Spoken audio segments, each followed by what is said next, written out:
Bonjour, bienvenue dans le studio des experts. Alors comme d'habitude, on va passer l'actualité de la semaine en revue. On va parler cette semaine de politique, beaucoup. On va parler de logement, beaucoup. Et on va parler même aussi de participation citoyenne. Pour en parler, deux personnalités politiques qui nous rejoindront dans un instant. Et aussi nos experts non politiques, Zenzen Sveni, qui est journaliste à la Capitale. Bonjour. Bonjour. Et à ses côtés, Yvan Vandenberg, qui est blogueur citoyen. Bienvenue. Bonjour Jean-Jacques. Et je ne vais pas oublier de dire que votre blog s'appelle Bruxelles Futur. Parfait. Voilà. L'événement de la semaine, ce fut cette interpellation citoyenne au Parlement bruxellois permettant à des opposants à Good Move d'être entendus en commission mobilité. On pourrait dire enfin, puisqu'ils ont dû réaliser une pétition de 1000 signataires pour être enfin entendus. Après des exposés très denses, la séance de questions-réponses fut très, très tendue. Extrait. Alors, c'est pour ça que la concertation, on ne veut plus en entendre parler. En fait, vous n'avez pas compris ce que c'est que la concertation. Concertation, c'est pas venir voir les gens en disant « Mais braves gens, on a bien compris vos problèmes, on a la solution, on va vous demander de voter pour la couleur des pots de fleurs ». La concertation, pour ceux qui ont fait du latin, c'est faire avec. Donc, on doit aller voir les gens pour dire « C'est quoi vos problèmes ?» Alors, on peut en identifier certains, les pouvoirs publics sont là pour ça. Mais parfois, ce n'est pas ce qu'on pensait, ou il y en a d'autres, où ils sont différents, etc. Vous n'avez jamais, au grand jamais, compris ce que c'était que la concertation. Donc, on ne veut plus entendre parler de ce mot. Voilà. Et je crois que faut être... Non, je vais juste donner un petit exemple de concertation qui, moi, m'a vraiment frappé. Et je pense que, madame, vous étiez là, à la rue Picard, lors de la concertation. Quand on est rentré, il y avait 90% de points rouges. 90% sur toutes les personnes qui étaient là. Les personnes du cabinet de la mobilité, ils étaient stupéfaits de voir autant de monde. Il y avait 200 personnes ce jour-là. 90% des gens qui sont rentrés étaient contre parce qu'ils n'ont pas été consultés. Mais malgré cela, les personnes du cabinet voulaient absolument imposer leurs 4 plans qui n'avaient même pas été choisis par les personnes. Et c'est ça que vous appelez de la concertation. Moi, je l'appelle ça de l'imposition. Et le problème, il est toujours là. Ça veut dire que vous revenez. Vous ne prenez même pas compte de tout ce qui s'est passé dans le passé. Moi, j'ai été à Kuregem aussi. On a été au tout début, donc on a essayé de nous mettre tous les noms derrière nous, parce qu'on a essayé de nous faire croire qu'on était des sauvages, etc., tout ce que l'on veut. Et au final, donc, au lieu de prendre exemple de ce qui n'a pas fonctionné à Kuregem, de le changer, on revient avec la même méthodologie. On revient avec la même façon de faire. Et on ne change rien. Et j'ai demandé, les personnes qui étaient là du cabinet de la mobilité, est-ce qu'il y a quelqu'un qui habite dans ces quartiers? Personne. Personne. Alors que les 200 personnes qui sont en face vivent le quotidien de ce quartier. Si à un moment ou à un autre, vous ne voyez pas, c'est ce qu'on appelle la déconnexion de la réalité. Et vous avez beau, parce que ce discours de revenir à chaque fois, comme petit enfant, comme un instituteur qui explique à un enfant, c'est bon. C'est bon, dit Fouad, d'un des interpellants citoyens. Zenzen Sveni, peut-être juste dire que les points rouges, c'est un peu les post-it qu'on met pour dire si on est d'accord ou pas d'accord avec un projet. Alors, Zenzen Sveni, cette interpellation citoyenne, elle était très forte et on la sent quand vous enquêtez dans les différentes communes. Vous sentez que certains citoyens en ont marre. Oui, alors c'est pas nouveau. On le sait, les changements sont toujours difficiles à accepter, qu'on soit pour ou contre, mais particulièrement par rapport à la mobilité, surtout que bien souvent, les gens prennent conscience de ce que ça implique une fois que tout est mis en place. Et par rapport à Good Move dans ce cas-ci, c'est vrai que dans beaucoup de quartiers, et, par rapport aux personnes que j'ai rencontrées, elles ont toutes dit que ça a été fait sans être consultées, sans être concertées. Elles sont souvent arrivées à une réunion en espérant pouvoir faire entendre leur voix. Et bien souvent, les plans étaient déjà faits et on leur a souvent dit ben c'est comme ça. Et donc, en fait, on vous informe plutôt qu'on est là pour discuter, pour voir les plans ensemble. Alors, Yvan Vandenberg, vous habitez dans le centre-ville. Est-ce qu'il y a moyen de faire une bonne concertation? Est-ce que c'est possible de réussir une concertation? Ça s'est passé un petit peu mieux dans le centre-ville. Bien sûr, il y a des oppositions, mais on était quand même informés avant et pas après. Alors, évidemment, la participation... Pour moi, ce n'est pas juste de l'information. Vous vous rappelez, en 68, participation, piège à con. Les gens, évidemment, se disent à quoi ça sert qu'on parle si de toute façon, tout est déjà décidé. Donc, il faut que ça vienne avant. Il faut aussi qu'il y ait une certaine ouverture par rapport à ce qui est entendu. Et alors après, même les participants là ne sont pas tous d'accord entre eux. À un moment donné, il faut arbitrer. Mais je crois qu'effectivement, on a utilisé à tort et à travers le mot participation. En réalité, c'est des séances d'information où tout est déjà décidé. Eh bien, je vous propose de voir ce qu'en pensent nos deux invités politiques. Tous les deux sont députés bruxellois. L'un est dans la majorité, l'autre est dans l'opposition. L'un est de Molenbeek, l'autre d'Uccle. L'un est tombé jeune dans la marmite politique et a une formation en sciences politiques. L'autre est la fille d'un échevin namurois, donc tombé jeune aussi dans la politique, et qui a une formation de journaliste, entre autres. Eh bien, qu'ils entrent.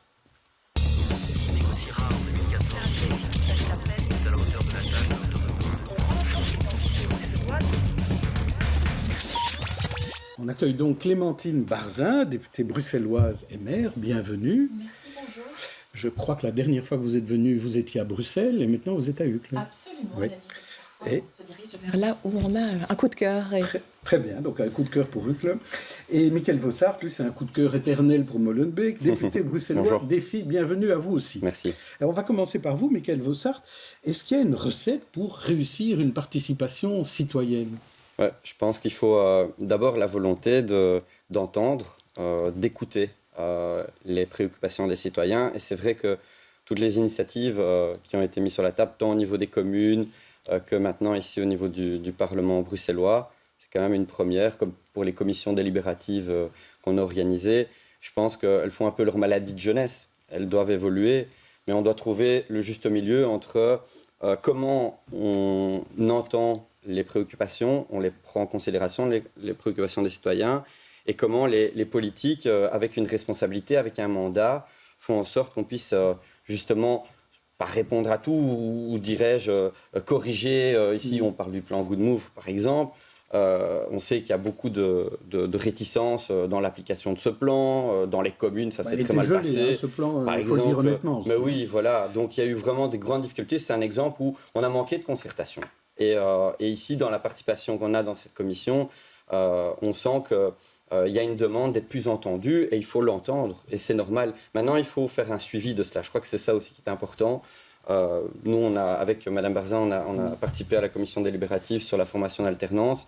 Là, il y avait vraiment un échange avec les citoyens, avec les parlementaires, mais aussi le ministre en charge de la matière. Mais c'est vrai que dans le cas de Good Move, c'est des gens très très concernés directement par quelque chose. La participation citoyenne ou les consultations, c'est des gens lambda qui parlent d'un sujet lambda qui les concerne peut-être pas nécessairement. Mais ici, Michael Vossart, est-ce que vous avez eu un retour des députés des filles qui étaient présents, parce que vous n'êtes pas dans cette commission-là, comment ils ont pris ce fait d'être interpellés avec parfois énormément de vigueur et de colère ? Oui, c'est jamais évident d'être interpellé de cette manière, mais en même temps, je crois que ce qui est important, c'est d'avoir un cadre dans lequel les citoyens ont pu intervenir. C'est cela qui est revenu, il y a un cadre, on a justement eu un échange avec le terrain, avec les citoyens, et ce qu'il faut ressortir de là, et c'est ce que les députés de défi vont faire, c'est notamment interpeller la personne compétente, ici la ministre en charge de la mobilité. Je crois que c'est important de faire ce suivi. Et c'est cela qui est ressorti dans un premier temps. Le second temps, c'est ce que je disais, c'est comment on améliore finalement les nouveaux dispositifs de participation citoyenne dans nos parlements, dans les conseils communaux, etc. Alors Clémentine Barzin, vous vous intéressez aussi beaucoup à la participation citoyenne. Hein, c'est un sujet que vous suivez. Alors d'abord, de manière générale, comment réussir une bonne participation citoyenne ? Est-ce qu'il y a une recette ? Je pense tout d'abord que tout changement doit se faire dans la recherche de l'intérêt général. Ça, c'est quand même, je pense, la première mission du personnel politique et des services publics. Et donc, ici, il faut, pour des projets aussi ambitieux de transformation que la mobilité, absolument s'assurer de l'adhésion des gens. Et donc moi, je suis vraiment effarée de me rendre compte aujourd'hui, on est en 2023, on est vraiment à quelques encablures de la fin de la législature, des gens qui sont outrés, qui se sentent méprisés parce qu'on n'a pas tenu compte de leur avis sur un enjeu aussi fondamental que la mobilité dans leur quartier, alors que ce gouvernement se faisait fort de vouloir justement renforcer la participation citoyenne, la concertation. Moi, je dis ce gouvernement, en matière de concertation et de participation citoyenne, c'est le degré zéro, malgré tous les beaux discours qu'on a entendus. Parce qu'à un moment, je veux dire, la participation citoyenne, et on a participé aux commissions délibératives, en effet. Mais ça, c'est le Parlement, c'est pas le gouvernement. Ça, oui, mais il y a quand même, les gens se parlent. Hein. Il y a quand même ici une question de l'objet. Moi, je veux bien participer à toute une série de réunions, mais pas uniquement sur les sujets qui arrangent la majorité. La mobilité, en l'occurrence, aurait dû faire l'objet de commissions délibératives. On va bientôt discuter des consultations populaires et nous les appelons depuis 2015. Il faudrait que la mobilité soit vraiment un enjeu de ces consultations. Michael Vossard, vous vouliez réagir là-dessus? Mais sur le projet même, Good Move, on peut être nuancé aussi. Il y a ce plan qui est débattu ici au Parlement, mais on sait, et Défi l'a répété de nombreuses fois, dans l'application du plan et justement dans la concertation avec les citoyens, dans le cadre des enquêtes publiques, il n'y a pas eu un travail qui a été fait en amont donc là, suffisamment. vous faites amende honorable. Je suis tout à fait d'accord. Non, je dis simplement que nous, on est attaché au principe, de la participation et on sait que dans le cadre du plan Good Move, il y a eu un manquement et il faut le dire. Il y a eu un manquement par rapport à cela et les communes ont joué leur rôle. Mais pourquoi il a fallu attendre 1 an pour entendre ces citoyens qui, en plus, ont bien planché sur des dossiers, ils avaient l'air d'y connaître quelque chose. Pourquoi est-ce qu'on doit attendre 1 an qu'ils fassent une pétition avec 1000 signatures pour les entendre? Pourquoi on ne les a pas entendus plus tôt? Clémentine Barzin. Oui, c'est vrai qu'on aurait pu les entendre beaucoup plus tôt et déjà, visiblement, ils ont bien compris qu'il n'y avait pas eu de véritable concertation au moment où les responsables publics sont venus dans les quartiers. Donc déjà, laisser entendre à ce moment-là. Ils ont dû se mobiliser pour réunir 1000 signatures et venir au Parlement. Et moi, je regrette, c'est la procédure qui est ainsi, mais je regrette que la ministre, en l'occurrence, n'était pas là pour répondre de ces actes devant ces gens. Et il leur expliquait un peu la manière dont elle allait tenir compte de... Donc là, vous êtes d'accord tous les deux là-dessus. Eve Braun devait être là. Elle aurait pu venir d'initiative aussi. Elle aurait pu venir d'initiative. Ce n'est pas prévu dans la procédure. Nous voudrions améliorer la procédure pour les pétitions. Mais en l'occurrence, elle aurait pu être là. Je pense justement, quand ils se sentent à ce point blessés par la manière dont ça a été fait, ça aurait été vraiment une belle démarche. Après, de manière générale, pas uniquement pour le projet régional Good Move, les citoyens sont de plus en plus impliqués dans la vie politique et dans la vie communale. Et donc, ils font hyper attention. Ils sont très, très bien renseignés. Moi, je le vois bien dans tous les changements de l'espace public, en fait. Quand on vient me contacter parce qu'ils ne sont pas d'accord et qu'ils ont l'impression de ne pas être entendus, mais surtout de ne pas être pris au sérieux. Et c'est ça qui pose vraiment problème pour eux, c'est qu'ils ont... eu accès aux informations, ils ont fait des recherches et quand ils viennent devant les autorités locales ou régionales pour dire ça ne va pas, il y a ça et ça qui coince et vous nous racontez, ce que vous nous racontez n'est pas cohérent, il y a pour eux un mépris de la part des autorités et ça je pense que c'est ça qui exacerbe les tensions et qu'ils arrivent de plus en plus fatigués et énervés et on l'a bien vu en commission mardi. Ils n'en peuvent plus, ils sont à bout. Donc je pense qu'à un moment, il faut entendre que les citoyens ne sont pas juste des citoyens qui ne sont pas au courant des choses. Donc ce n'est pas propre au gouvernement régional, ça se retrouve aussi au niveau des communes, c'est ça que vous nous dites. Et j'ai un cas dans une commune, tiens, à Uccle, on a appris lundi que tout d'un coup, que la chaussée de Waterloo venant de Rode-Saint-Genèse serait à... une bande pour un test de Bruxelles Mobilité. Et alors là, comment a réagi la commune? Est-ce que vous étiez au courant? Donc, c'est pour le dire aussi clairement, parce qu'on parle du niveau local, mais en l'occurrence, il s'agit d'une voirie régionale, et donc c'est le même processus. C'est la région qui, unilatéralement, dit à un moment, on décide de ce qui est bien, et on va mettre à une bande, effectivement, la Sotero, à partir de Roche-Beaubois, pour le dire simplement, vers le centre, sur tout un tronçon. Sans concertation avec la commune, sans étude d'impact sur la mobilité, congestion, sans étude d'impact sur les commerces, à la fois des quartiers commerçants de Fort-Jacot, de Vivier-Édouard. Mais on ne sait pas, parce que quand même, la région avance toujours un peu comme ça, de manière très rapide. Et effectivement, la communication dans la presse, c'est le 29 septembre, et on dit qu'on commence le 3 octobre. Donc en fait, ça ne va pas, en fait. C'était la même chose. Donc c'était remis d'une semaine, c'est ça? Oui, en tout cas, visiblement, une concertation quand même, à la demande forte du bourgmestre d'Uccle notamment, va être engagée. C'est le minimum que l'on puisse attendre. Je rappelle quand même que pour le Bois de la Cambre, c'était la même chose. Boum. On décide unilatéralement de manière dogmatique. Heureusement, la commune a réussi à rouvrir par la voie judiciaire le Bois de la Cambre. Avenue Winston Churchill, la région décide unilatéralement de mettre à 30 km/h plutôt que 50, sans concertation de nouveau avec la commune. C'est toujours comme ça. Juste pour répondre à Madame Sveni, pour la concertation et la manière de prendre en compte l'intelligence des citoyens. À Uccle, en l'occurrence, ils viennent d'approuver le plan communal de mobilité. qui n'a rien à voir avec Good Move, c'est simplement le plan communal de mobilité. Et les citoyens avaient vu les travaux du bureau d'études. Et dans ces travaux existait une possibilité de mettre la rue Édith Cavell à sens unique.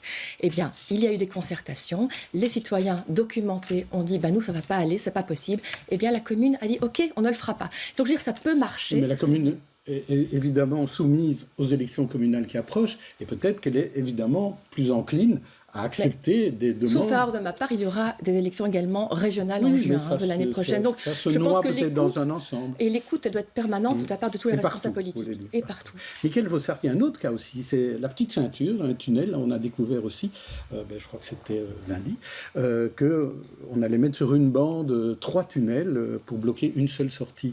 Et là, ça touche Molenbeek et d'autres communes du quartier. Est-ce que là aussi, vous trouvez que c'était un peu vite en besogne ?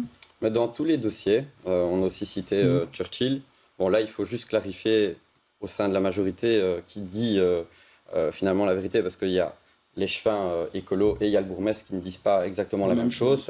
C'est ce que j'avais compris. Oui. En tout cas, au niveau de la concertation, là où je rejoins Alain Barzin, c'est que nous, notre grille de lecture, elle est simple. C'est que dans les projets de mobilité, et c'est important parce qu'il y a un impact énorme dans la vie des citoyens, la mobilité, on doit avoir une commune, ici pour Churchill ou dans d'autres circonstances, comme pour ici la question du tunnel, il faut que les communes soient associées. Et directement, on va parler alors des citoyens parce qu'on sait que le niveau communal, c'est le lieu de proximité par excellence. Et c'est là où on sait vraiment pratiquer la meilleure. Ce que vous nous dites aujourd'hui, c'est que ce n'est pas le cas. Je dis qu'il n'y a pas assez de concertation, comme pour ce qu'on a eu avec l'application du plan Good Move au travers des mailles dans les communes, et ça pose problème. Oui. Un dernier mot avec Yvan van den Berg. Mais moi, je reviendrai sur la question de l'intérêt général que vous avez posée. Parce que vous voyez, à Bruxelles, la moitié des habitants n'ont pas de voiture. Et la ville a été organisée pendant des années pour les voitures. Les tunnels, cher à faire, cher à entretenir. Le bois de la Cambre, par exemple. Pour les promeneurs, ce n'est pas une affaire d'avoir des voitures qui le traversent, soyons clairs. L'intérêt général, ce n'est pas que les gens de Uccle qui aimeraient utiliser la chaussée, quoi. Donc, il y a une difficulté à voir quel est l'intérêt général. Et parfois, il y a des intérêts généraux opposés. À un moment donné, il faut arbitrer. Et dans notre système, où on a d'une part une région et puis des communes, comment ça fait que le bois de la Cambre est propriété de la ville de Bruxelles alors qu'il est sur Uccle ? Oui, touche 4 communes en fait. Tout ça rend les choses extrêmement compliquées. Mais quand même, c'est un bon pour terminer, pour dire qu'effectivement, il faut de la concertation avant. Et quand vous parliez notamment de ce que la région veut faire là, si j'ai bien compris, c'est un test qu'ils font. C'est pas... Oui, c'est un test. On n'a pas conclu. On n'a pas conclu encore. Non, en général, les tests Covid, par exemple, quand on a parlé de mobilité, ils se sont poursuivis. On passe à un autre sujet, aussi toujours d'actualité, c'est le problème du logement à Bruxelles. Donc, comment résoudre cette pénurie de logements dans la capitale ? On va regarder le reportage de Vanessa Lullier et Anna Laouan dans Le monde de ceux qui cherchent désespérément un logement. Les cartons ne sont pas encore tous défaits, mais Gauthier est soulagé. Après 6 mois de recherche, lui et sa compagne ont enfin obtenu un appartement à la location dans le quartier de leur choix. Avant cela, ils ont essuyé une dizaine de refus. Pour obtenir cet appartement, une chambre, ils ont dû fournir une longue liste de documents. Nos contrats de travail, une preuve de paiement de loyer et du coup une lettre de motivation. Nous, on a rajouté des garants pour être vraiment sûr qu'on nous accepte. Ces documents, ni l'agent immobilier ni le propriétaire ne peuvent les demander. Seule la carte d'identité, la composition du ménage ou le montant des revenus peuvent être exigés. Pourtant, les agents immobiliers avouent encourager les locataires à les fournir. Je ne peux pas demander de fiche de paye ou de contrat de travail. C'est discriminatoire si on commence à en demander. Mais donc voilà, moi ce que je rappelle aux candidats locataires, c'est que je ne peux pas leur demander, on ne peut pas obliger, mais c'est vrai qu'au plus ils me donnent de documents de leur part, au plus ils ont de chance. Avec la hausse des taux des prêts hypothécaires et des loyers, le marché devient de plus en plus tendu. La demande d'appartements à louer est plus importante que l'offre, surtout pour des biens à moins de 1 000 € par mois. Une source de stress pour les locataires. Quand on cherchait, il y avait énormément de monde qui défilait. Donc on était en stress parce qu'on se disait il y en a qui ont des parents qui sont avec eux, donc ça montre qu'ils ont un garant. Il y en a qui travaillent depuis plus longtemps que nous, donc ils ont un salaire peut-être meilleur que le nôtre.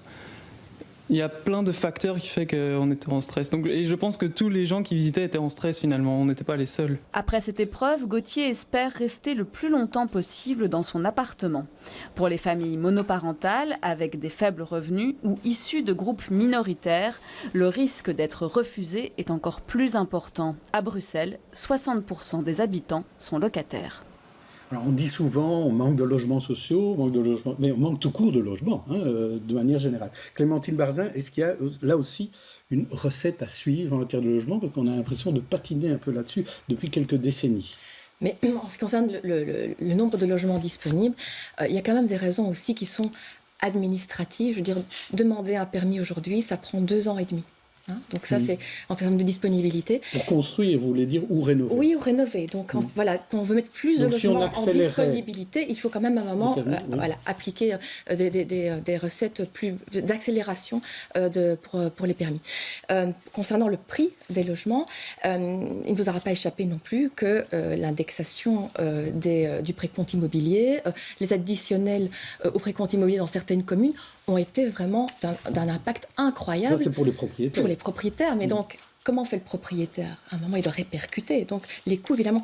Donc, tout ça, évidemment, joue sur la disponibilité de logements à prix abordable. Nous sommes plutôt, nous, pour la location, pour des conventionnements où locataires et propriétaires se parlent, mais également avec la région, et où le propriétaire a aussi les avantages en termes administratifs, fiscaux, etc. Ça, c'est pour le social, mais même pour le moyen, pour rendre les logements plus abordables. Je voudrais juste dire encore une chose, c'est concernant l'acquisitif, en fait. Il y a 45 000 personnes, ces citoyens bruxellois, qui sont partis de Bruxelles en 2021, l'exode des classes moyennes. Ça, ça libère des logements. Réel, sans doute. Mais en tout cas, il y a des gens qui ont une capacité contributive et qui ne restent pas. Et donc, faciliter l'accès à la propriété, notamment avec une baisse des droits d'enregistrement. Quand ils sont à 3% en Flandre et à 12,5% à Bruxelles, il y a un réel problème. Donc, il faut vraiment jouer là-dessus. Et c'est vraiment une question multiple. Mais moi, je voudrais aussi que les gens puissent s'établir durablement, notamment à travers la propriété à Bruxelles. Michael Vossart, vos recettes, je sais qu'il y en a quelques-unes où vous êtes d'accord. Peut-être d'autres recettes ou des choses que vous voudriez pointer particulièrement. Peut-être dire ce que le gouvernement a déjà fait et ce que nous, on estime être prioritaire. Je pense qu'en termes d'intervention au niveau notamment du prix des loyers, la commission paritaire locative qui a été instituée est un premier pas. Et les propriétaires n'y sont pas. Et alors, il y a comment faire en sorte que... Donc elle n'existe pas, cette commission. Mais c'est la commission paritaire qui a été mise en place, qui doit maintenant... c'est une bonne idée, mais qui n'est pas encore mise en place. Et alors, c'est de faire en sorte qu'on puisse... et là, je rejoins Mme Barzin, puisque nous aussi, on pense que c'est une bonne idée, c'est de créer cette tripartite avec des effets positifs quand on travaille sur le prix des loyers moyens. Mais vous n'êtes pas pour la fixation de prix et l'encadrement? Mais par contre, ce qui est intéressant, c'est d'avoir ce prix moyen de loyer indicatif, indicatif, mais qui est relié aussi à une aide publique quand le propriétaire doit aussi avoir un avantage. On parlait de l'augmentation du précompte immobilier, mais c'est aussi d'avoir un avantage que l'État participe finalement aux efforts qui sont réalisés tant du point de vue du propriétaire, mais l'État aussi accompagne finalement et que le locataire aussi soit dans les meilleures conditions. Moi, ce que je voudrais dire, c'est que nous dépendons énormément du privé pour agrandir le parc. Par exemple, à Uccle, combien de pourcentage de logements sont publics? Je l'ignore dans le chiffre précis. Voilà. Quasiment rien. À Bruxelles-Ville, par exemple, la régie foncière est propriétaire d'un grand nombre de bâtiments. Et je dis ça parce que c'est historique, ça. Oui, c'est historique, mais les communes aujourd'hui pourraient acquérir. Il faudrait qu'elles aient les moyens. Oui, ça permettrait, par rapport au privé, d'avoir... peut-être augmenter les centimes additionnels des communes pour qu'elles achètent des bâtiments. Je vais te dire autre chose d'abord.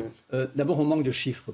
Les chiffres qui existent, par exemple, les chiffres qui sont publiés, à Bruxelles, plus ou moins 500 000 ménages et un peu plus de 500 000 logements. On dit, alors, il n'y a pas de problème. D'abord, la question évidemment du prix, est-ce que c'est abordable? Et deux, il y a toute une partie des logements qui sont indûment transformés en bureaux et plus grave que ça, transformés en Airbnb. Une série de donc grands pas accessibles aux habitants. Ne sont pas accessibles. Donc on a beaucoup de logements, mais ne sont pas accessibles parce que ça rapporte plus de faire la location touristique. Et là, je crois que vraiment, il faut agir. Il y en a qui se font légalement, il y en a beaucoup qui sont illégaux, et il y a très peu d'inspecteurs pour contrôler ça. Pour Airbnb, il y a des actions pour l'instant, Michael Vossard. Oui, et de contrôle. Enfin, il y a une ordonnance qui a été votée aussi pour réglementer ce secteur, parce qu'on a vu qu'il y avait des assez d'inspecteurs. Tout est toujours dans l'application de l'ordonnance, faire en sorte qu'on puisse effectivement être encore plus dynamique pour contrôler les abus. Mais je voulais réagir sur un point.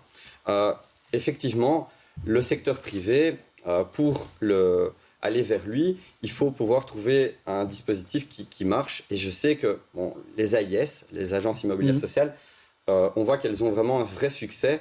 D'ailleurs, elles subissent maintenant beaucoup trop de demandes et donc on doit réformer encore, ou en tout cas développer encore mieux l'outil. Donc il faut accueillir davantage de biens via les AIS. Les AIS sont déjà une solution. Et alors, la question que vous avez mentionnée, enfin le point que vous avez mentionné de reconvertir les bureaux en logements, c'est aussi une solution. Mais c'est pas la solution miracle, mais il y a une petite partie. Et le troisième point sur lequel nous on insiste, il faut absolument travailler sur les immeubles inoccupés. Donc, il y a une étude qui a été réalisée où on annonce déjà 17... ça depuis 30 ans, moi je me souviens. Mais je vous le répète, moi je loi pense que ça, c'est Onkelings là-dessus. Et on n'arrive pas à appliquer monsieur ça. parlait d'un vrai cadastre. Ici, il y en a un. On sait qu'il y a autant de logements inoccupés, on doit pouvoir agir. Donc il faut agir plus vite. Moi, je voudrais soulever un point avant de donner la parole à Zenzenveni. C'est quand même aussi, on demande que tout le monde rénove à un moment donné pour, évidemment, répondre aux problématiques environnementales. Ça, c'est important. À Bruxelles, le bâti est quand même assez ancien. Et aujourd'hui, si on veut faire ça, il faut de l'argent, il faut que les propriétaires payent. Alors peut-être qu'ils vont faire payer les locataires plus cher, mais ce n'est pas spécialement ça l'idée. Mais deuxièmement, ça diminue la valeur des biens. Donc maintenant, ça va être difficile peut-être de vendre un bien. Donc ça va être difficile de le louer derrière. Ça va peut-être entièrement paralyser le marché de l'immobilier, alors que c'était pour une bonne raison qu'on voulait tout rénover. Oui, puis il y a des conséquences, en fait, à toute décision politique, il y a des conséquences. Et juste pour compléter ce que vous dites, c'est vrai que si après, on veut aider justement à la rénovation avec des primes, il faut que les primes soient disponibles. Et aujourd'hui, on voit que les primes Rénolution connaissent un problème de budget. Et donc, lorsqu'on décide de politique, il faut vraiment cette vue globale, et singulièrement en matière de logement. Je ne vais pas revenir sur des exemples récents. Non, mais on parlera de budget. Une conclusion avec Zenzenveni. Oui, le marché de l'immobilier aussi est un peu tendu parce qu'il y a ce nouveau phénomène qui apparaît, c'est le co-living. Il y a une doctorante qui a fait une énorme étude là-dessus et qui dit que pour l'instant, il est principalement occupé par le privé et que ce serait peut-être intéressant que le public se pose la question de pourquoi pas investir là-dedans puisqu'il y a une forte demande, ce qui permettrait peut-être de mieux rééquilibrer. Et elle pointait aussi le fait qu'il y avait un cadastre qui n'était pas du tout à jour et donc on ne savait pas exactement le nombre de logements qu'il y avait. On passe à présent à nos têtes d'affiche. Je vais vous proposer une galerie de portraits de personnalités qui ont fait l'actualité de la semaine. À vous de choisir celui ou celle qui vous inspire en bien ou en mal. On commence par vous, Clémentine. Je vous propose Katalin Karikó, prix Nobel de médecine pour son travail sur les vaccins ARN. J'ai aussi Jean-Pierre Elkabbach, l'intervieweur politique mythique décédé cette semaine, ou alors Chantal Akerman, cinéaste honoré par une fresque à Bruxelles, ou encore Robert Fico, le futur Premier ministre slovaque et pro-russe. Qui choisissez-vous? Katalin, Jean-Pierre, Chantal ou Robert? Écoutez, au départ, je me disais, je vais prendre Jean-Pierre Elkabbach parce que j'ai une formation de journaliste et donc ça reste vraiment quelque chose qui vibre en moi. Mais je vais quand même prendre Katalin pour les... donc Katalin Karikó. Karikó pour les réalisations en matière de vaccins, puisque véritablement cela a sauvé des vies au moment où on a connu ce terrible virus. Et donc, je suis vraiment admirative de la précision de la science et de tous les travaux de ces scientifiques. Et en fait, ce qu'elle a découvert, c'est l'utilisation de l'ARN pour des vaccins. Donc, le Covid n'est qu'un exemple, mais il y aura peut-être plein d'autres maladies qui pourront être traitées par ces futurs vaccins. Alors, Michael Vossard, je vous en propose 4 autres. Tout d'abord, Paul Van Imst, honoré pour ses 80 ans. C'était cette semaine. Amin Maalouf, nommé secrétaire général de l'Académie française. Ou alors Denis Mukwege, le fameux médecin candidat aux présidentielles congolaises. Ou encore Salma Awash, notre ancienne experte, nommée directrice adjointe de l'enseignement francophone. Qui choisissez-vous? Je crois qu'il n'y aura pas de suspense. Paul, Amine, Denis ou Salma? Eh bien, je vais prendre, non pas Paul Van Imst, mais Salma. Très bien. Pourquoi? Parce que je suis très engagé au niveau de la Fédération de Bruxelles et je sais que prendre cette mission en charge est vraiment, pas que délicate, mais c'est beaucoup d'énergie qu'elle va devoir mettre en œuvre pour pouvoir réussir le défi de l'enseignement en fédération. On en a tant besoin. C'est ça. C'est Wallonie, Bruxelles, enseignement. Hein, c'est ça, c'est WBE. J'aurais pu aussi ajouter 2 autres prix Nobel, John Foss, l'auteur de théâtre norvégien, ou Narges Mohammadi, qui était prix Nobel de la paix. Alors, 5 infos de la semaine, laquelle vous a ravi ou vous a énervé et pourquoi? Et c'est vous, Michael Vossart, qui allez en choisir une d'abord. Il y a tout d'abord le recours contre l'Evras par des institutions islamiques. Les 54 ministres en Belgique, selon un dernier comptage, le racisme d'un président de parti socialiste flamand, Conor Rousseau, la famille Stockley qui est contre Hans Persson, qui a raison des deux, ou Godvergeten, l'église en cause après la diffusion de reportages à la VRT. Alors, on va venir sur les 54 ministres. Oui. Ça Quand on voit ce chiffre, ça interpelle. Ça m'énerve parce que on avait, nous de notre côté, quand on a eu la 6e réforme de l'État, on avait pensé qu'on allait simplifier le paysage politique belge. Et on voit notamment dans le politique de santé, on a vu autant de ministres, on ne savait plus qui avait quelles compétences, 9 ministres. Et donc voilà, c'est quelque chose qui revient souvent. On parlait du rôle des citoyens, leur mécontentement. Je crois qu'il faut maintenant avancer clairement sur tout ce qui est réduction du nombre de ministres, de parlementaires. On en a déjà parlé à Bruxelles, par exemple. Donc voilà, ça c'est un élément de bonne gouvernance et je crois que les citoyens attendent de cela plus d'efficacité et ça passe aussi par cette question du nombre de représentants politiques dans notre pays. Ouais. Je crois que dans cette liste, il y a beaucoup plus de choses qui énervent que de choses qui ravissent. Qu'est-ce que vous choisissez, vous, Clémentine Barzin? Je vais prendre des paroles racistes de Conor Rousseau. Et donc il était ivre, il a fait des remarques racistes contre les Roms notamment, devant un policier qui l'a enregistré. Pas de chance. Il s'est excusé depuis lors. Oui, et je vais paraphraser la ministre des Affaires étrangères, Adja Labib, qui était très claire et qui a dit des insultes racistes, c'est du racisme. Des insultes racistes, quand on est ivre, c'est du racisme. Et des insultes racistes, même si on s'excuse, c'est du racisme. Et c'est inexcusable. Ça veut dire qu'il doit faire un pas de côté? Écoutez, moi je ne suis pas... Voilà. Ça, c'est la responsabilité du Parti socialiste. Évidemment, mais j'entends que M. Dermine dit que la famille socialiste reste unie. Je trouve qu'ici, quand même, ce sont des faits extrêmement graves pour un président de parti. Michael Vossart, vous vouliez dire un mot là-dessus aussi? Moi, je comprends la réaction de Mme Barzin et en plus, M. Rousseau, je ne veux pas dire qu'il n'est pas à sa première, mais en tout cas, je me souviens de propos par rapport à ma commune, à Molenbeek et ses habitants. Et donc, voilà. Il est parfois borderline et ici, il a dérapé. Et maintenant, c'est la cuisine des socialistes flamands en particulier à trouver des solutions par rapport à cela. Alors, vous allez avoir encore l'occasion de réagir sur des phrases. Ça s'appelle « Ils l'ont dit », donc des paroles fortes ou des paroles étonnantes. On commence par une de Pascal Smet, c'était sur BX1, le député bruxellois, aujourd'hui de Voreux de Bruxelles. « Good move à Kuregem, c'était une erreur et même une horreur ». En un mot, Michael Vossart. Il revient un mot, bon, j'ai envie de dire rétropédalage. Oui, voilà. Clémentine Barzin. Idem. Idem. Alors, deuxième phrase. Les gratuités à la STIB, c'est faire payer à tous des privilèges injustifiés. C'est Bernard Clairfailly qui a dit ça sur Twitter mercredi. Clémentine Barzin, une réaction? On a toujours dit qu'il y a toujours quelqu'un qui paye. Et donc l'argent magique, ça n'existe pas. Et on est face, on va en parler tout à l'heure, je pense, à une situation budgétaire catastrophique. Et on ne peut pas faire des cadeaux tout le temps à tout le monde. C'est intéressant que ce soit un ministre du gouvernement qui le dise. Absolument, mais ça, l'ambiance, je vais laisser Michael Vossart en parler. Michael Vossart. Très juste. Bravo, très juste. Voilà. Il a approuvé cette mesure quand même. On va y revenir. De toute façon, là, on juge la phrase. Hein. Si la loi anti-casseurs est votée, il y aura un avant et un après avec le PS et Écolo. C'est Thierry Baudson de la FGTB qui a dit cela dans Le Soir et aussi dans l'Écho jeudi. Alors, votre réaction en une phrase, Michael Vossart? Ou un mot, une phrase? Je suis dubitatif par rapport à l'expression. Je ne vois pas sur quoi il veut conclure, donc c'est très compliqué de vous dire en un mot peut-être dire ne votez plus PS et Écolo, votez PTB. Clémentine Barzin. Oui, moi je pense que c'est très caricatural parce que c'est pas une loi qui serait à ce point anti, parce qu'il voilà, il globalisait comme ça avec tous les donc vous tous les venez manifestants. à la rescousse du PS et du PTB. Mais c'est pas ça, simplement. Et d'Écolo. Je trouve qu'il faut arrêter d'être caricatural et ça c'est plutôt parler comme le PTB et c'est pas comme ça que moi je m'exprime en politique. Merci à tous les deux. La campagne électorale a bien commencé, pas spécialement sur ce plateau d'ailleurs, mais il y a des élus qui changent de parti. Il y a de nouvelles têtes, des sondages, la tension, des petites phrases. Alors pour Émilie Van Haute, la politologue du Cevipol qui s'exprimait vendredi matin chez nous, le sursaut des engagés dans le dernier sondage, c'est ce qu'il y avait de notamment notable, il y a d'autres choses, mais celle-là était notable, donc c'est dans le dernier baromètre RTL le soir que l'on a vu ça, eh bien ce sursaut va avoir des conséquences. Ça bouscule un petit peu les choses du côté centre droit.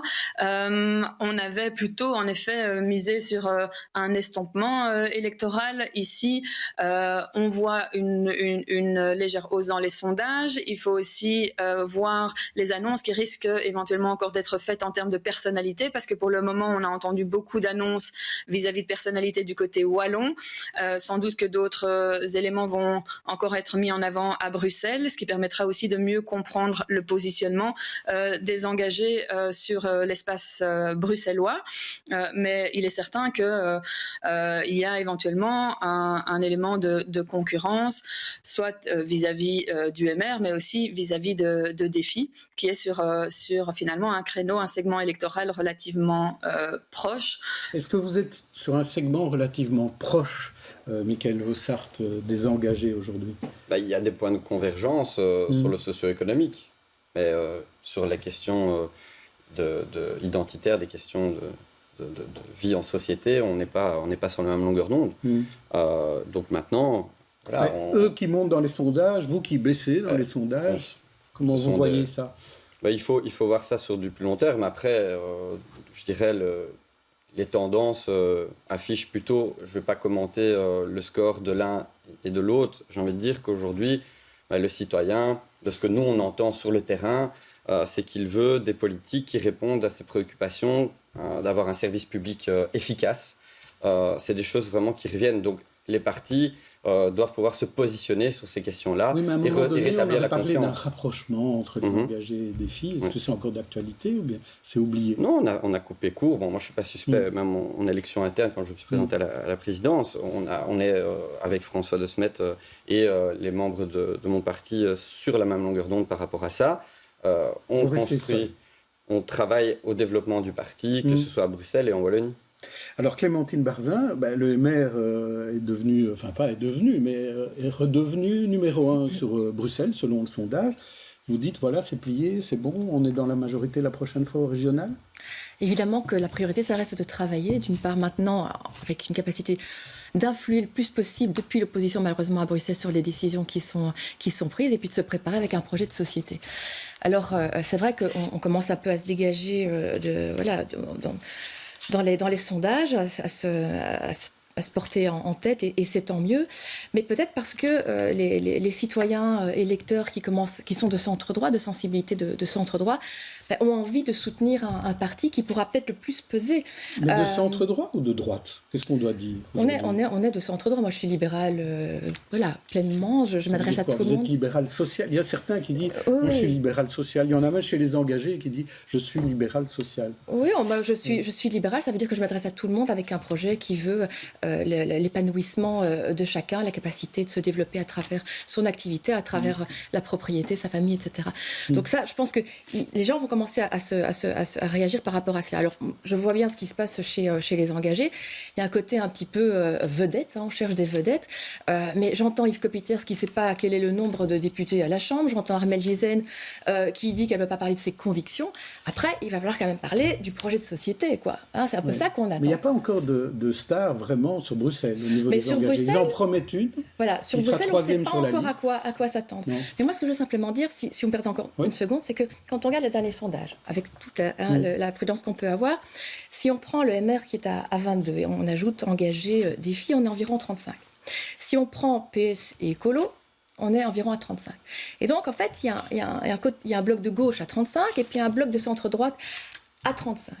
Je dis, on aurait quand même tout intérêt tout intérêt à faire cause commune si à un moment on veut vraiment peser pour changer les orientations de cette région. Je le dis très simplement parce qu'on parlait de rapprochement engagé, défi. Ici, je pense que nous, on n'est plus aux responsabilités depuis 2004. Ça commence vraiment à se sentir sur les orientations de la région bruxelloise. Si on veut vraiment, autour d'action de centre droit, se rassembler et faire cause commune, on pourra vraiment peser et faire changer Donc c'est cette un région. nouvel appel. La réponse de Michael Vossart à cet appel? On ne sait pas prévoir ce qui va se passer. On doit d'abord attendre le résultat des élections et on va nous rien défendre. Avant les élections. Et nous, on va ça vous défendre dites. le bilan, notamment de Bernard Clairfailly dans ces matières et le bilan de ce gouvernement. Et le citoyen, justement, va pouvoir s'exprimer par rapport à cela. À vous, Yvan Vandenberg. Est-ce que j'ai bien compris que le MR est de centre droit, que les engagés sont de centre droit, le défi est de centre droit aussi? Il n'y a non plus de parti de droite en Belgique. Non, ça a bah disparu. voilà. Il n'y a pas de parti d'extrême droite non plus, Ça, c'est autre chose. côté francophone. C'est autre chose. Bon, ben voilà. Alors, il n'y a plus de parti de droite en Belgique. Mais il y a des nuances, évidemment, Oui. mais nous sommes ancrés au centre droit. Enfin, Oui. De toute façon, c'est ce que chacun Plus à dit. droite Hein. plus à droite, Chacun effectivement, s'annonce, mais- pourrait mais- tous être de Tout à gauche fait, aussi. d'accord. Hein, voilà. Nous, Oui, on a cette Michael Vossart. particularité de dire que, voilà, on n'incarne pas tout de suite cette question de est-ce que vous êtes au centre droit, au centre gauche. Je pense que Vous êtes au centre. tout à fait. Et c'est cela que Mais je ce voulais qui vous est- dire, c'est qu'il y a ce qui est quand même une important- nuance là-dedans. Et on a toujours développé ça. Mais ce qui est dans important, la quand même, c'est prise d'avoir de un position. discours clair. Et c'est là aussi qui fait peut-être la différence aujourd'hui du MR. C'est que, voilà, Défi dit, voilà, sur la neutralité, etc. Ben non, vous n'avez pas été au rendez-vous sur la neutralité, que ce soit à la STIP, que ce soit sur l'abattage avec étourdissement obligatoire, que ce soit sur le burkini à Scarbeck, vous n'avez pas été au rendez-vous. À un moment, il y a les discours, et puis il y a la manière, dans l'exercice du pouvoir, Je vais- dont on va au bout ou pas. Si vous répondez, Michael Non, mais Vossart. je pourrais faire l'exercice inverse au Oui. niveau du fédéral, où on a vu beaucoup de choses qui se sont déroulées, et on sait que notamment dans les administrations là-bas, il y a aussi la question du port de signe convictionnel qui a été posée, et qui n'a pas été réglée. Donc je crois que c'est faire un mauvais procès à Défi. Défi a fait son travail, a travaillé justement au niveau de la STIP, où il n'y a pas eu de modification du règlement. Pour l'instant. Non, il n'y a pas de modification du règlement. Pour le reste, j'ai envie de dire, très franchement, il y a, et je l'entends bien, hein, cette envie du MR de revenir aux responsabilités. Ça fait des années qu'ils ne sont plus là.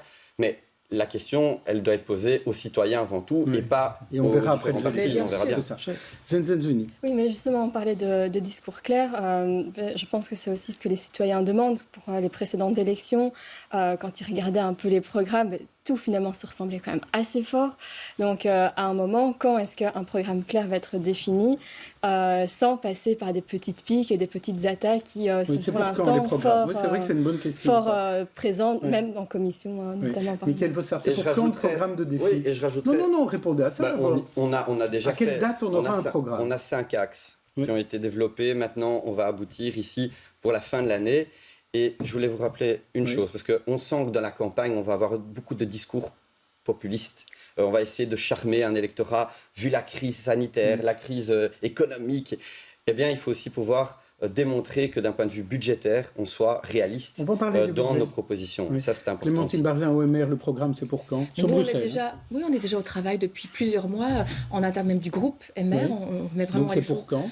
Je pense que dès début de l'année, on y verra très C'est clair. ça, donc fin d'année pour l'un, Et début le d'année parti, pour l'autre. globalement, entreprend des travaux depuis un an aussi. Très bien. Moi, j'avais encore une dernière question sur l'aspect électoral. C'est que, on ne sait pas encore très bien quels sont les candidats, donc ça se discute pour l'instant. On apprend ça petit à petit. Effectivement, il y a du mercato aussi de part et d'autre, notamment pour les communales. Est-ce que vous pensez qu'il y aura des listes citoyennes? Parce que c'est quand même des choses dont on parle souvent. Il y a eu beaucoup de mouvements, Good Move et d'autres. Est-ce que vous pensez que ces gens vont se retrouver sur des listes, soit au régional ou au communal? Michael Vossart. Moi, je pense qu'il y en aura. Il y en a déjà eu précédemment. Il y a eu des élus qui ont été ici, qui sont montés pendant la législature en 2019. Et donc, c'est fort probable. Après, au parti aussi, à aller vers ces citoyens qui ont envie de s'engager, notamment auprès de Oui, la mais jeune ça, c'est génération. dans les partis, vous dites. Mais Oui, les oui, listes il y aura citoyennes des- sans oui, les je partis, peux l'entendre. on a vu Et il y a je- 4 ans, Oui, il y a 5 ans au ça pourrait communal, arriver. ça n'avait pas fonctionné. Mais ça pourrait arriver, oui. Oui, Clémentine Barzin, qu'est-ce que vous pensez? Moi, je ne peux qu'encourager tous les citoyens à s'engager. Je trouve ça vraiment formidable. C'est comme ça qu'à un moment, on peut peser. Je ne sais pas s'il y aura des listes citoyennes. Je sais qu'au Parlement bruxellois, on a quand même des indépendants qui ont réussi, avec même un siège, à faire entendre leur voix. Donc, c'était très Vous intéressant. avez raison, il y a deux deux députés indépendants, Agora côté flamand et Victoria Austrade côté francophone. Après c'est vrai que à quoi sert un parti? C'est une question qu'on peut se poser parfois, mais c'est avoir une masse critique. Et donc, voilà, parfois, on vient tous avec ses propres convictions, mais c'est intéressant de se retrouver sur un corpus le plus commun possible pour un moment avoir cette capacité de peser. C'est ça l'enjeu. Ben justement, peser sur le budget, c'est important. Le budget, il y a eu des portes qui claquaient fin de semaine au gouvernement bruxellois, en cause, apparemment, l'inflexibilité du ministre du budget, Sven Gatz, qui demande 5% d'économie partout, comme il l'a expliqué mardi dans Bonjour Bruxelles. L'objectif des moins 5%, ce qui n'est pas la fin du monde, reste pour moi. Ça veut dire que vous allez imposer aux administrations moins 5%. En fait, on va la décider et de fait, on va l'imposer. Mais moi, je ne veux pas toujours imposer des choses. Si les administrations nous avaient donné des pistes dans leur propre administration, peut-être un peu différentes l'une de l'autre, c'était peut-être une meilleure solution. Maintenant, ce sera plus linéaire, oui. Ouais, donc, quand on impose moins 5%, ça veut dire quoi? Ça veut dire qu'il y a des départs de fonctionnaires qu'on ne remplace pas? Ça veut dire qu'il y a des subsides qu'on diminue ou qu'on ne verse plus? Ce sont toutes ces choses-là qui sont sur table, oui. Mais moins 5%, ça peut être beaucoup pour certains. D'autre part, on garde quand même 95%. Je veux quand même accentuer cela. Ouais, ce ne sont pas des efforts de moins 20%. Par exemple, pour les fonctionnaires, ça veut dire qu'il y en a, quand il y a des départs à la pension, il y en a 1 sur 3 qu'on ne remplacera pas. C'est bien sur table, oui. C'est pas encore décidé. C'est pas encore décidé. Ouais. Clémentine Barzin, moins 5%, c'est pas la fin du monde, dit le ministre du Budget. Mais moi, je salue... Pas vrai pour tout le monde, hein? Non, mais moi, je salue quand même le sursaut à travers le ministre Gatz, qu'il met sur la table parce que la situation est dramatique à Bruxelles. Ça veut dire que vous êtes pour l'austérité? Je suis pour une diminution des dépenses de la région bruxelloise. Donc ici, on a, je vais quand même le dire, on est passé de 5 milliards de dettes en 2017 à 13 milliards aujourd'hui, et les projections, c'est 19 milliards en 2028. On est passé de 200 millions de déficit à 1 milliard de déficit en 2017 à 1 milliard aujourd'hui. Donc le ministre Gatz propose des économies pour 584 millions lors de cet exercice. C'est évident qu'il faut absolument écouter le ministre Gatz. Il y a à Bruxelles combien d'organismes d'intérêt public? Il y a 400 collaborateurs de cabinet. Les subsides facultatifs sont passés de 200 à 800 millions d'euros en 10 ans. Il faut absolument diminuer les dépenses, c'est essentiel. Parce que si on ne fait pas ça, ce qui va se passer, c'est que la charge va se reporter sur les citoyens bruxellois et sur la fiscalité. Et ça, c'est pas possible, c'est impossible. C'est même inconscient, en fait, de ne pas écouter ce que le ministre Gatz dit aujourd'hui. Et excusez-moi, mais quand les ministres, ce que je lis dans la presse, disent qu'on est en année presque électorale et que c'est pas... Voilà. Mais c'est inconscient d'invoquer les élections alors que c'est la santé financière de Bruxelles qui est en cause. Michael Vossart, là-dessus, de quel côté se trouve défi à la table du gouvernement? Ça penche du côté de Sven Gatz ou pas du tout? Mais ça penche vers une gestion rigoureuse de l'économie bruxelloise et du budget ici. Donc on comprend la demande du ministre du Budget. Maintenant, ils sont en conclave. Il faut laisser maintenant la place à la négociation, puisqu'on sait très bien comment ça se passe au niveau... Avant un débat budgétaire, avant un conclave, il y a souvent des tensions et c'est normal, il y a des oppositions. Maintenant, claquer la porte, c'est quand même sérieux. Il y a eu déjà cette situation déjà vécue et le gouvernement a trouvé une solution. Par contre, je voudrais juste souligner un élément. Oui, à Bruxelles, il y a des difficultés financières. Mais en Wallonie, c'est la même chose. J'ai encore entendu... Et en Fédération Wallonie-Bruxelles, encore plus. Et en Fédération Wallonie-Bruxelles, encore plus. Je pense qu'il est temps qu'au niveau des politiques francophones, on s'y mette, et notamment dans l'évaluation des dépenses, l'évaluation de nos politiques. Et ça, c'est indispensable. Dans toutes les entités, vous dites. Tout à fait, pour la suite. Parce que j'en ai vu certains qui veulent déjà transférer des compétences parce qu'ils ne savent plus les gérer. On sait ce que ça veut dire. Transfert de compétences, par exemple, petite enfance, de la Fédération de Bruxelles vers la région bruxelloise. Je ne vous dis pas le montant que ça va représenter et ça va peut-être augmenter. Donc je crois qu'il faut vraiment avoir cet exercice indispensable. en dehors de cette question électoraliste, finalement, parce que ça arrive... Il faut le faire maintenant, d'après vous, il faut ou attendre les élections pour le faire? Il faut absolument... Il fallait déjà le faire depuis des années, et ça, c'est pour l'ensemble du paysage. J'ai une question rapide pour tous les deux, parce qu'on en a parlé la semaine dernière, justement, de ce transfert de compétences. Ici, le représentant écolo a dit, pas de problème, transfert des compétences, on va parler aux Flamands, et ils seront d'accord de partager les frais et de payer pour les frais des francophones. Qu'est-ce que vous dites, vous, OMR? Comment ça doit se faire, ce transfert des compétences, si transfert il y a? Moi, je suis quand même très prudente. Je suis fortement attachée à l'axe francophone.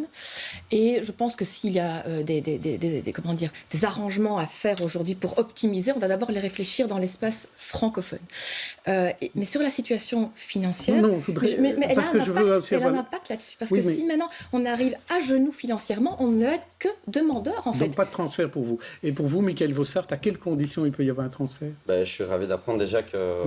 Voilà, au sein du parti qui a discuté déjà de cet accord, notamment entre présidents. Alors, c'est sur les principes. Sur les principes, mais les conséquences sont importantes pour Bruxelles et pas que pour la Wallonie. Donc, moi, je pense qu'il faut pas se hâter vers des transferts de compétences, comme j'ai dit. Il faut faire preuve de méthode. D'abord, évaluer les entités, et ensuite, et un autre élément, ce qui manque, est-ce qu'on a concerté les secteurs? Parce que est-ce qu'ils sont demandeurs, vous voulez dire? Oui.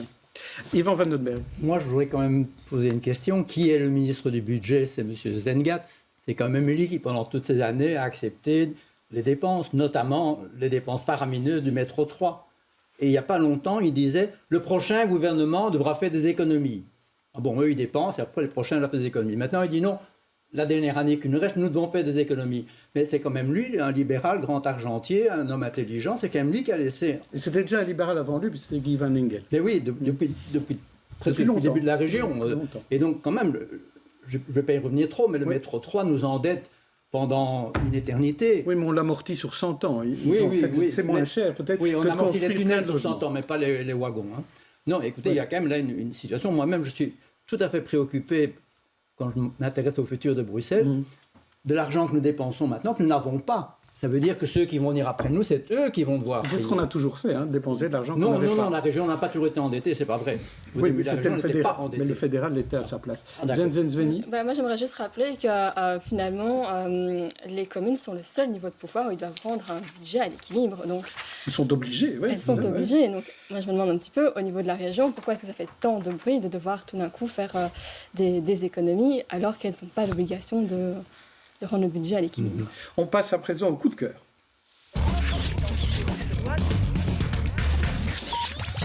Zen Sveni, vous vouliez nous parler d'une guerrière. Qui est-elle? Alors, elle s'appelle Dena Vadani, et elle présente son premier one-woman show au TTO, au Théâtre de la Toison d'Or, à nouveau, parce qu'elle avait déjà fait ça l'année passée. C'est un vrai plaisir d'aller l'écouter, parce qu'elle est en fait fille de deux parents immigrés qui viennent d'Iran. Et donc, elle raconte, en fait, sur base de son vécu.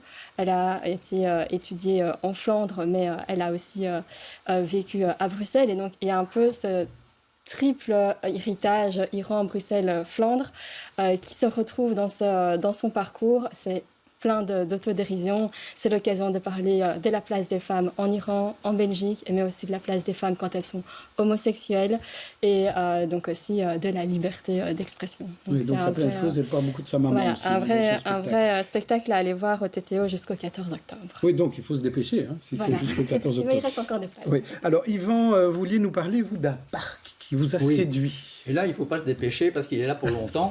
Et il n'est ni à Molenbeek ni à Uccle. Non. Là, il se trouve tout près du parvis de Saint-Gilles. Ça s'appelle le parc Marie-Janson. Ça s'appelait plutôt le carré de Moscou avant. Vous voyez un peu sur l'image déjà.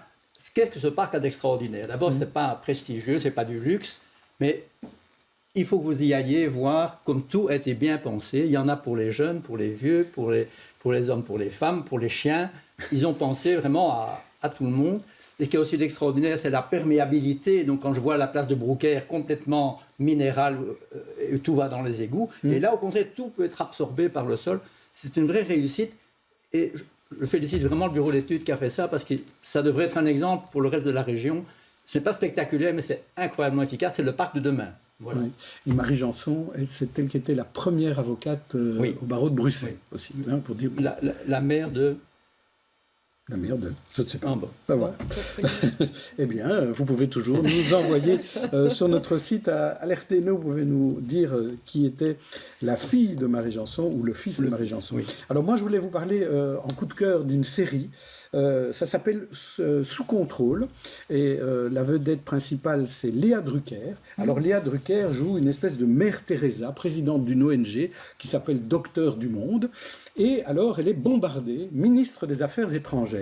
Et c'est la catastrophe. C'est la catastrophe parce qu'elle n'est vraiment pas faite pour ça. Elle dirige son ministère comme elle dirigeait son ONG et ça ne va pas.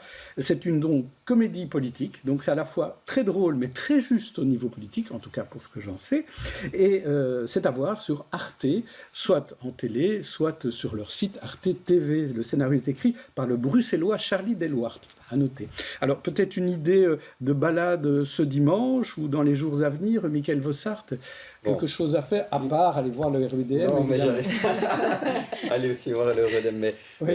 Mais j'ai envie de parler d'un groupe de jeunes qui a été invité sur votre radio BX1 au Club du Dimanche. Où, oui, le dimanche après-midi. C'est ça. Et ils vont se produire ce week-end à Jette. C'est les Bluesolaires. Ils reprennent voilà, des artistes très connus au niveau jazz, blues. Et ils ont d'ailleurs cette semaine fait un chouette concert à l'Excelsior à Jette. La salle était bondée et c'était génial. Et donc je vous invite à aller les voir ou suivre vraiment leur page parce que c'est vraiment un coup de cœur. Ça s'appelle les Bluesolaires. Les Bluesolaires. Avec le jeu de mots. Tous des jeunes bruxellois. Oui, très bien. Et vous, Clémentine Barzin, une idée de balade? Je vais faire une pub personnelle. Oui, allez-y. J'organise une conférence le 18 octobre prochain sur le harcèlement scolaire, qui est une grande préoccupation, à l'avenue de Frey, à la Haute École Bruxelles-Brabant, à 18h30. C'est gratuit, tout le monde est le bienvenu. Il y aura Bruno Hombe, qui est un formidable psychopédagogue et qui donne des conseils aux parents. Sinon, c'est Octobre Rose, puisque ça concerne 10 000 nouveaux cas de pas pour les femmes parents. C'est tout le mois d'octobre. Merci à tous et à toutes, invités experts. On se retrouve la semaine prochaine.